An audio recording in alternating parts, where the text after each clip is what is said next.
There is something in this Torah portion that I wanted to point to. It's Parshat Ekev. Um, and among the rules that we hear about in Ekev, remember, the whole premise of it is Ekev Tishme'un. And if you listen, then things will go well for you. And again, we've spoken about this a few times this week. We know that's actually not how the world works, right? If only. And who's just shared that? Peter, your 2-year-old granddaughter, Mila, is with us. Um, so I remember when I was 2, or I don't, but I'm imagining that when I was 2, I believe that there are positive consequences to doing good things. And it's really not that way. As we age, we learn that bad things happen to good people. If you read the classic When Bad Things Happen to Good People by Rabbi Harold Kushner, which he wrote prompted by a severe genetic illness that his son had, that his son died from, progeria. Um, the book is not why bad things happen to good people, it's when. And so it's important to remember that the unfairness of actual lived experience challenges the Torah. So much so that the rabbis read the Torah's rewards, the verses that talk about the rewards for mitzvot, for following the commandments. The rabbis say, no, you just don't understand. The reward for doing a mitzvah is not in this world. The reward is in the world to come.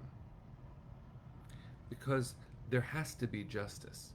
And so we believe that there's a cheshbon, that there's an accounting, and that it isn't something that we experience in this world. In fact, the rabbis go so far as to say one should not be, in Pirkei Avot it says, one should not be like a servant who follows the master's intentions in the hopes of a reward.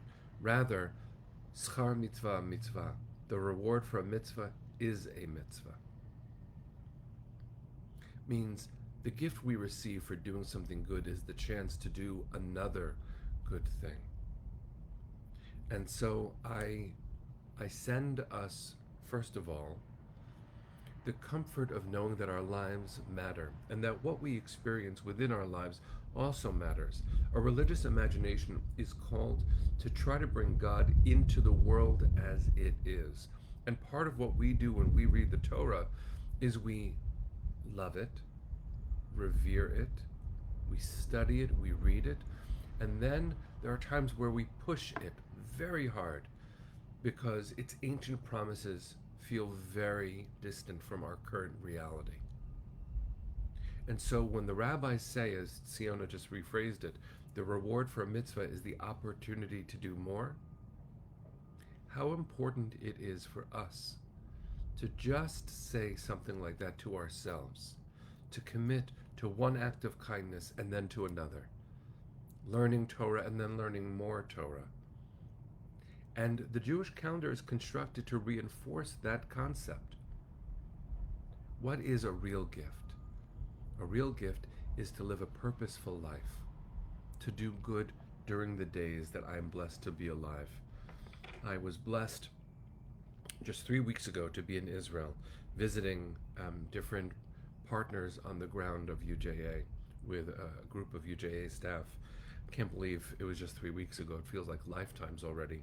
And one of the places we went was called Sachi. I'm going to hold up a bracelet that they handed out.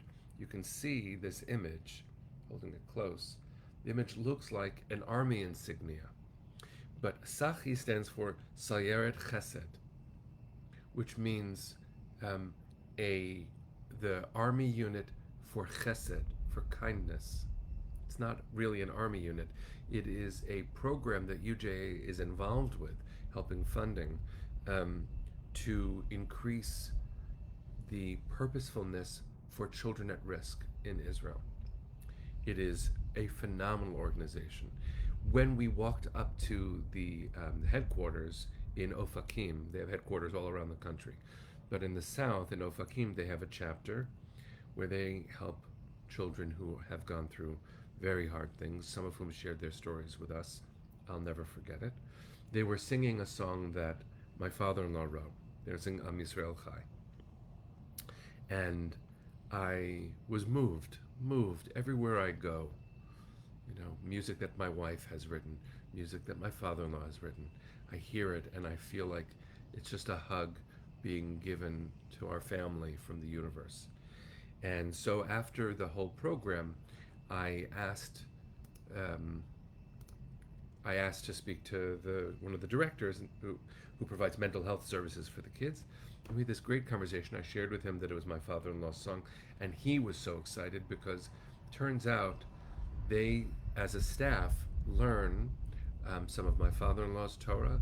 They learn from Janusz Korczak, the famous educator during the Holocaust, educator in Poland in the Warsaw Ghetto.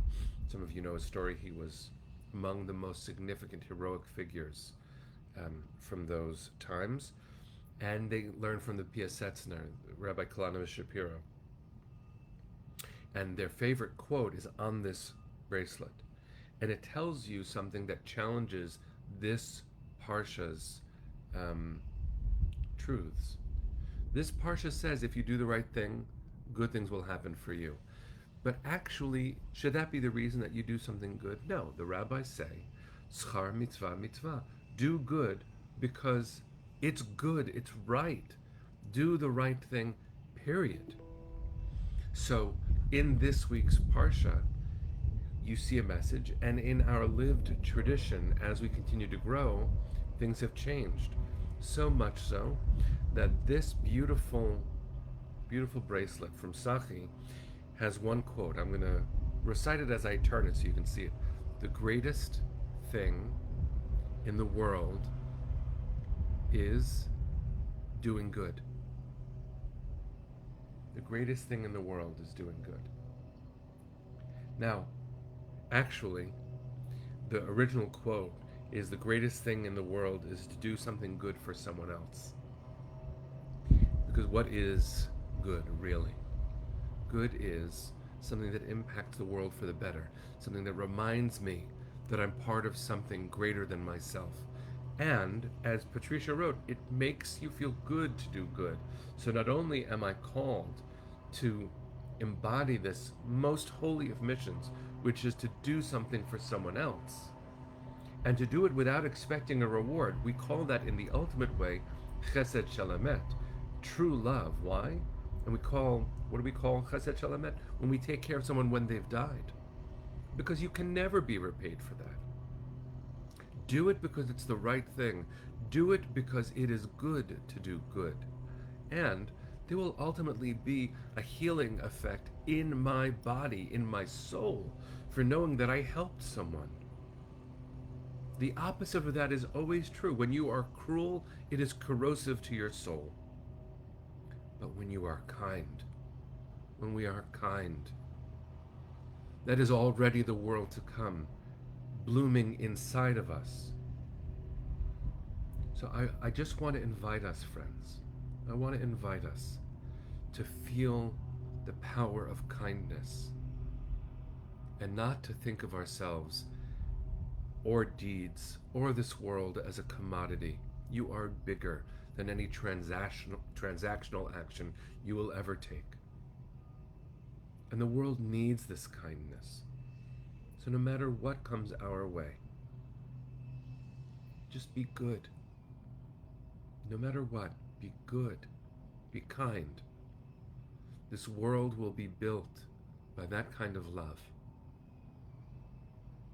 And the truth is, this is a quote from Rabbi Harold Kushner of blessed memory, who I've now quoted a few times. I remember a talk he gave when I was a young rabbi. And I'm so grateful for his life and his model. He said if there were any help others sections in bookstores, there would be no need for self-help sections in bookstores. Because if the world works the way that the Torah wants it to, that our Torah, the way we wrestle with Torah sometimes, the way we believe it is supposed to, then of course I'm going to show up for you. And of course, you'll show up for me. Now, there are times, and we have all experienced this, where I need someone and they don't show up. But I never want to be that person who doesn't show up for someone else. Because I know that my ancestors did everything they could to get me here. I want to be a good ancestor. I want to be a good neighbor.